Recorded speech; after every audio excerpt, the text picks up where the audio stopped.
ఒకసారి గొర్రె ఒకటి మందలో నుండి తప్పిపోయి దట్టమైన అడవిలోకి వచ్చేసింది. దాంతో దానికి చాలా భయం వేసింది. ఇక్కడ క్రూర మృగాలు ఉంటాయి, వాటి బారిన పడితే చస్తాను. ఇప్పుడు ఏం చేయాలి అని ఆలోచిస్తూ ఆ గొర్రె దేనికంటా పడకుండా నెమ్మదిగా అటూ ఇటూ తిరగసాగింది. ఒకచోట గొర్రెకు పులితోలు కనబడింది. వెంటనే దానికి ఒక ఆలోచన వచ్చింది. ఏ క్రూర మృగం ఎప్పుడు దాడి చేస్తుందోనని భయపడి చస్తున్నాను. ఈ తోలును కప్పుకుంటే నేను కూడా పులిలా కనపడతాను.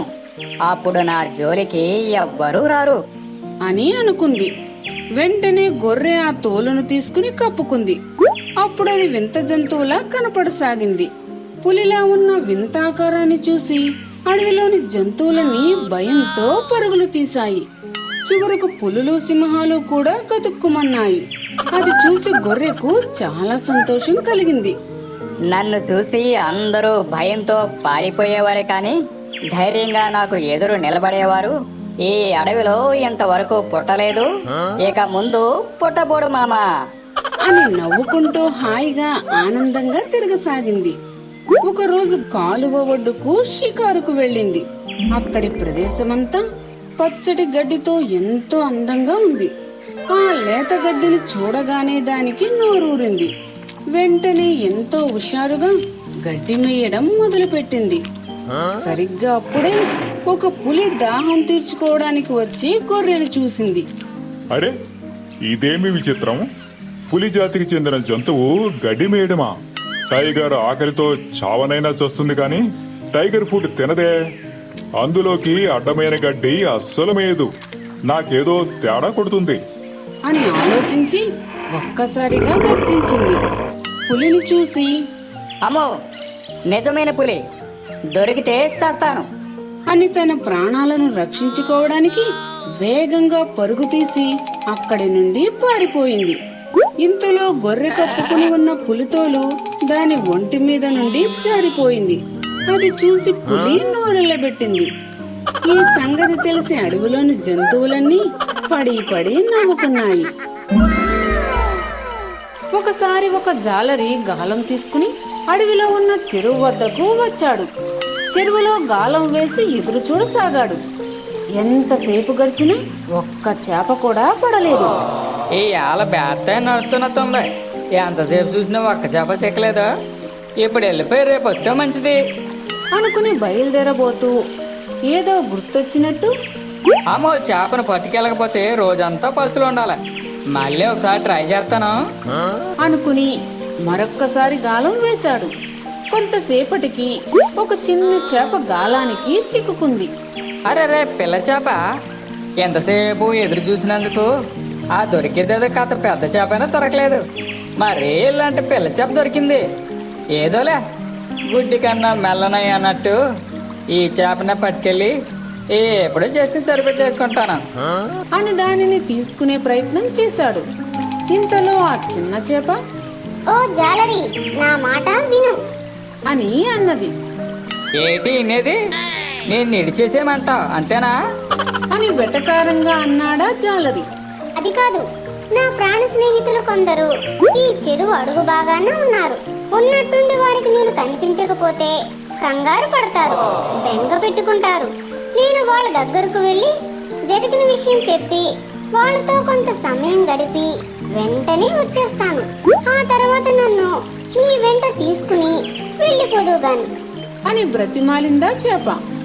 ఓసోస్, తప్పించుకుపోవడానికి భలే సెంటిమెంట్ గా చెప్పావే. నేను నీ మాటలో నమ్మను కాక నమ్మనా.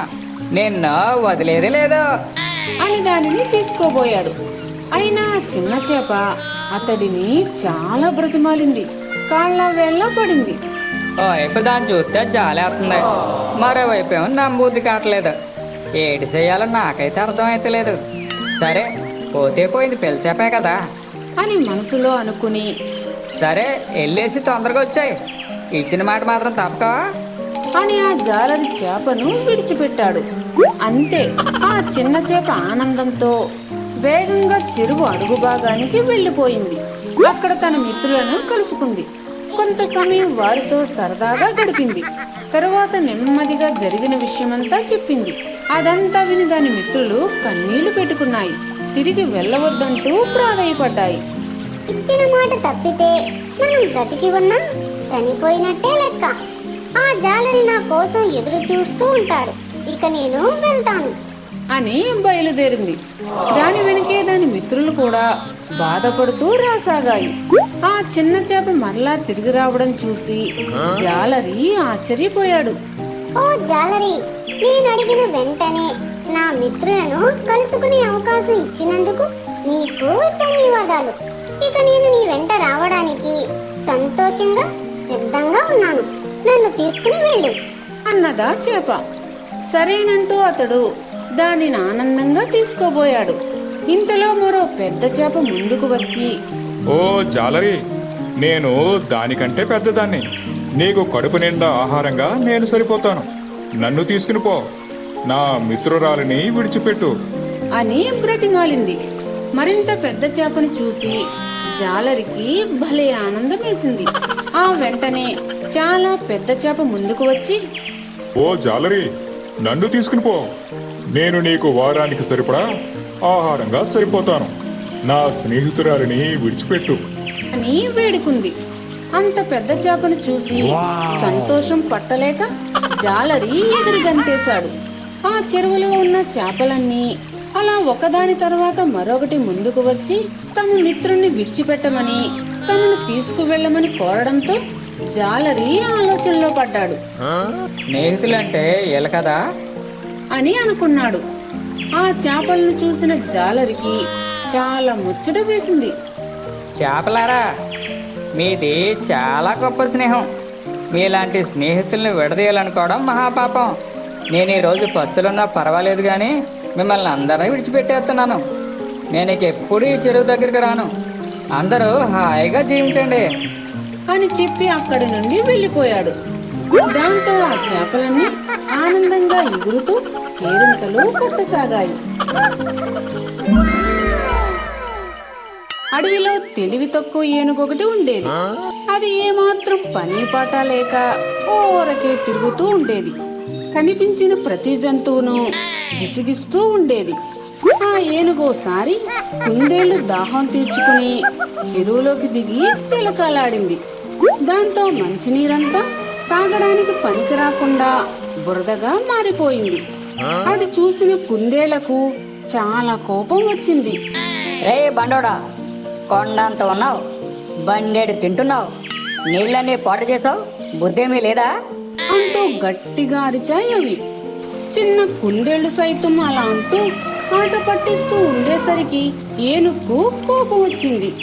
చిన్న చిన్న జంతువులు కూడా నన్ను నీకు బుద్ధేమీ లేదా అంటూ తిడుతున్నాయి. ఈసారి నేను ఎలాగైనా సరే తెలివిని పెంచుకోవాలి అని నిర్ణయించుకుంది. అలా నడుచుకుంటూ వెళ్తున్న ఆ ఏనుక్కు దారిలో ఒక ఎద్దు కనిపించింది. ఇద్దనా తెలివి పెంచుకునే దారి ఏదైనా ఉంటే చెప్పవా అని అడిగింది. అబ్బో, బండి కట్టడం, కాడి ఎత్తడం, పొలం దున్నడం నాకు చాలా పని ఉన్నది. కానీ నన్ను వదిలేయ్. నేను తీరిగ్గా ఉన్నప్పుడు రా, అప్పుడు చెప్తాను నీకు తెలివి ఎట్టా పెంచుకోవాలో. పొలానికి పోవాలా, ఇప్పటికే ఆలస్యమైంది. నేను వస్తాను అని ఎద్దు వేగంగా అక్కడి నుండి వెళ్ళిపోయింది. ఈ ఎద్దనకు ఎప్పుడు తీరిక దొరుకుతుందో, నాకు తెలివి గురించి ఎప్పుడు చెబుతుందో అనుకుని ముందుకు నడుచుకుంటూ వెళ్ళసాగింది. తరువాత దారిలో కంగారుగా వెళ్తున్న చీమ కనిపించింది. ఓయ్ చిన్న చెల్లి, చీమ తల్లి, నాకు బుద్ధంటే ఏమిటో చెప్పవా ప్లీజ్ అని బ్రతిమాలింది. ఏమీ అనుకోతేనుగన్నా, వానాకాలం వస్తే నాకు తినడానికి ఏమీ ఉండదు. దీపం ఉండగానే ఇల్లు చక్కబెట్టుకోవాలి కదా, అందుకే ఇలా పరిగెడుతున్నా. ఖాళీ ఉన్నప్పుడైతే చెబుతే ఏనుగన్నా, ఎప్పటికైతే నన్ను వదిలేయే అంటూ పరుగు పరుగున వెళ్ళిపోయిందా చీమ. పాపం, చీమ చెల్లి కూడా ఖాళీ లేనట్టుంది. ఉంటే నిజంగానే చెప్పేదేలే. సరేలే, ఏం చేస్తాం అనుకుని ఏనుగు ముందుకు నడిచింది. ఇలా దారిలో ఆ ఏనుగుకు చాలా జంతువులు కలిశాయి. కానీ ఎవ్వరూ దానికి బుద్ధి ఎలా పెంచుకోవాలో సమాధానమైతే చెప్పలేదు. విసిగి విసిగి వెనక్కి తిరిగి వచ్చిన ఆ ఏనుగు చెట్టు మీద ఉన్న కోతి ఇలా చెప్పింది. ఓ ఏనుగు, బుద్ధి కోసం బజారున పడి తిరగాల్సిన అవసరం లేదు. బుద్ధిమంతులందరూ ఎవరి పని వారు చేసుకుంటారు. చూసావా, నీకు సమాధానం చెప్పడానికి ఏ ఒక్కరికి కూడా ఖాళీ లేదు. నీ పని నువ్వు చేసుకో చాలు. కోతి చెప్పిన మాటలు విని ఆ ఏనుగుకు నిజంగానే బుద్ధి వచ్చింది. ఆ తర్వాత నుండి తన పని తాను చేసుకుంటూ ఎవరితోనూ ఎలాంటి మాట పడకుండా హాయిగా జీవించింది. ఫ్రెండ్స్, ఈ వీడియో మీకు నచ్చినట్లయితే లైక్ చేయండి, మీ ఫ్రెండ్స్ కు షేర్ చేయండి, తప్పనిసరిగా కామెంట్ చేయండి. అలాగే మా ఛానల్ సబ్స్క్రైబ్ చేసుకుని మాకు సపోర్ట్ చేయండి.